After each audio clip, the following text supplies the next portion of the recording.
على محمد وعلى آل محمد كما صليت على إبراهيم وعلى آل إبراهيم إنك حميد مجيد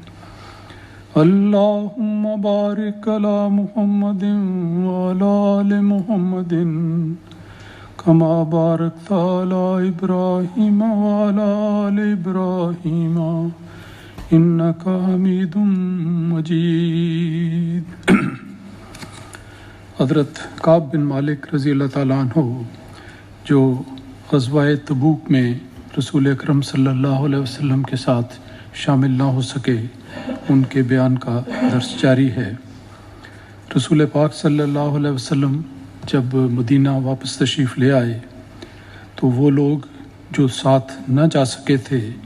اور ان کی تعداد قریباً 80 بیان کی جاتی ہے، وہ باری باری رسول پاک صلی اللہ علیہ وسلم کی خدمت میں حاضر ہوتے اور اپنی وضاحتیں اور معذرتیں پیش کرتے اور ان کے عذر قبول کر لیے گئے۔ اس کے بعد حضرت کعب بن مالک کی باری آتی ہے اور وہ اس کا ذکر کرتے ہوئے فرماتے ہیں کہ جب میں رسول پاک صلی اللہ علیہ وسلم کی خدمت میں حاضر ہوا اور آپ صلی اللہ علیہ وسلم کو سلام کیا تو آپ صلی اللہ علیہ وسلم نے اس انداز میں تبسم فرمایا جس میں ناراضگی کا پہلو نمایاں تھا۔ یہ دیکھیں کس طرح انہوں نے اس بات کو محسوس کیا کہ چہرہ مبارک پر تبسم بھی تھا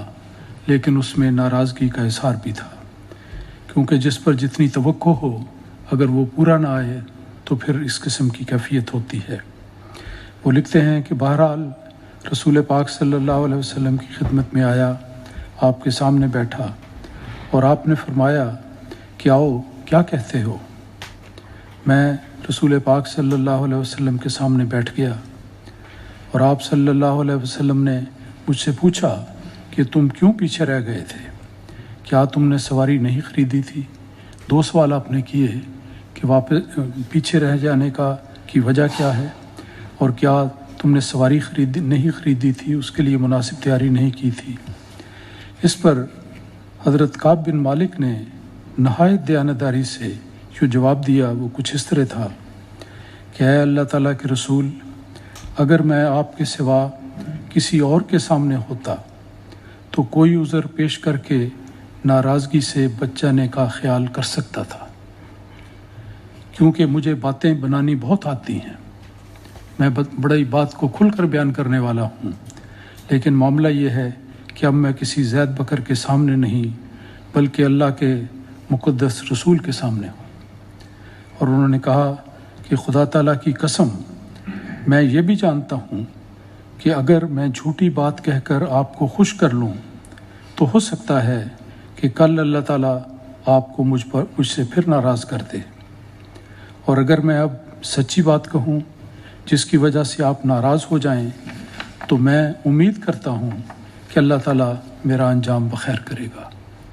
کتنی دیانتداری سے انہوں نے اپنے جذبات کا اظہار کیا، اور پھر کہتے ہیں کہ سچی بات یہ ہے کہ میرے پاس کوئی عذر نہیں، سچی بات یہ ہے کہ میرے پاس کوئی عذر نہیں۔ اس وقت جب روانگی کا وقت تھا میں خوب طاقتور تھا، صحت اچھی تھی،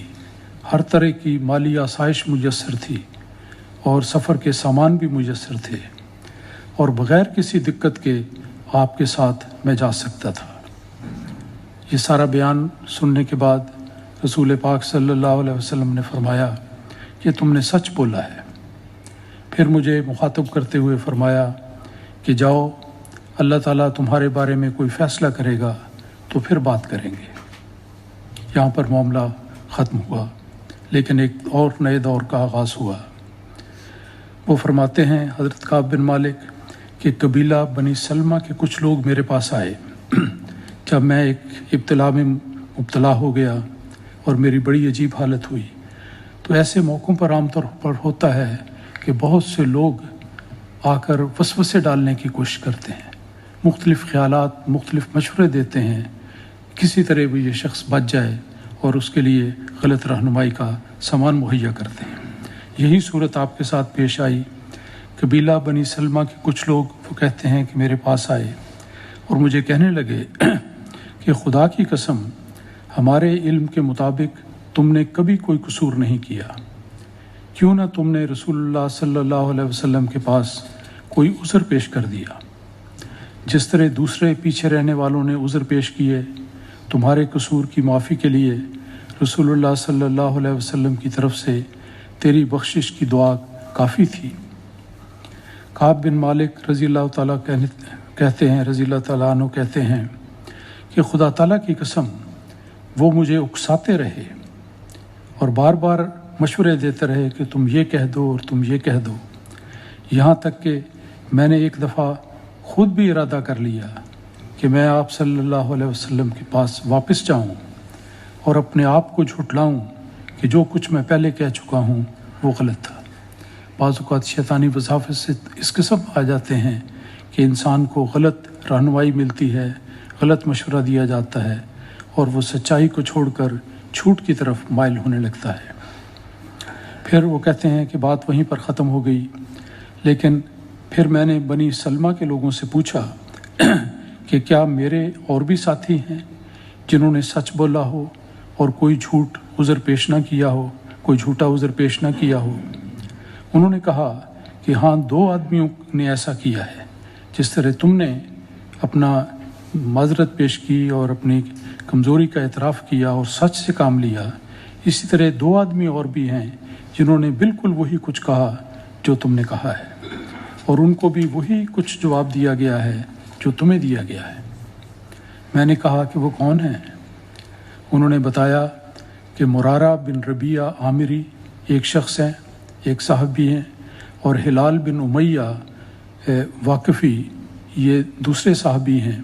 اور یہ دونوں آدمی بہت نیک تھے، بدر کے مارکے میں شامل ہو چکے تھے۔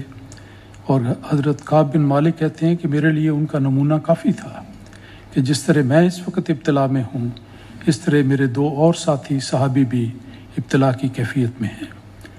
جب لوگوں نے ان کا یہ واقعہ مجھے بتلایا تو میں نے دل میں عہد کر لیا